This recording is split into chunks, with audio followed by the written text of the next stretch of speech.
കേരളത്തിലെ മന്ത്രിമാരെയും മുഖ്യമന്ത്രിയെയും ഈ സ്ത്രീകളെ കൊണ്ട് ഇവിടെ തെറി വിളിപ്പിക്കുക. അതാണ് ഇവിടുത്തെ പ്രതിപക്ഷവും BJPയും അക്കാര്യത്തിൽ കാണിച്ചത്. നമുക്ക് തരാനുള്ള പണം എന്താ? ആശാ വർക്കർമാരെ, സർക്കാർ ജീവനക്കാരെ നിങ്ങൾ അംഗീകരിച്ചോളൂ. സംസ്ഥാന സർക്കാർ എല്ലാ പിന്തുണയും നൽകുന്നുണ്ട്. പക്ഷേ നമുക്ക് തരാനുള്ള പണം നൽകില്ല. അങ്ങനെ പണം നൽകിയാൽ കുഴപ്പമാണല്ലോ. എന്താ കുഴപ്പം? കേന്ദ്ര സർക്കാർ തരാനുള്ള പണം കൂടി നിങ്ങൾക്ക് തന്നില്ലെങ്കിൽ ഈ കേരളം നിങ്ങളൊരു സ്വർഗരാജ്യമാക്കി കളയുമോ എന്ന ഭീതി RSSനും BJPക്കും നന്നായിട്ടുണ്ട്, നരേന്ദ്രമോദിക്കുണ്ട്, കോൺഗ്രസിനും അല്പമുണ്ട്. അവരാഗ്രഹിക്കുന്നുണ്ടോ പണം കിട്ടാൻ? നിങ്ങൾ നോക്കൂ, ഈ കേരളത്തിലെ പ്രതിപക്ഷം കോൺഗ്രസ് എവിടെയെങ്കിലും ഒരു സമരം നടത്തിയിട്ട് കേരളത്തിൽ ലഭിക്കാനുള്ള പണം ഇത് അടിയന്തരമായി നിങ്ങൾ നൽകണമെന്നും കേരളത്തിലെ വികസന പദ്ധതികൾക്ക് ന്യായമായി നിങ്ങൾ നൽകേണ്ട പണം നൽകണമെന്ന് ആവശ്യപ്പെട്ട് കോൺഗ്രസ് എവിടെയെങ്കിലും ഒരു സമരം നടത്തിയോ? സമരം അവർ നടത്തില്ല.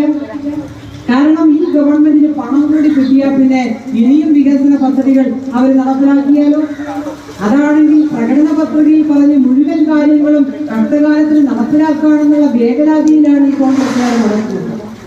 പ്രകടന പത്രികയിൽ പറഞ്ഞ കാര്യങ്ങൾ മുഴുവൻ നടപ്പിലാക്കാണ് ആര്? നമ്മുടെ ഗവൺമെന്റ്.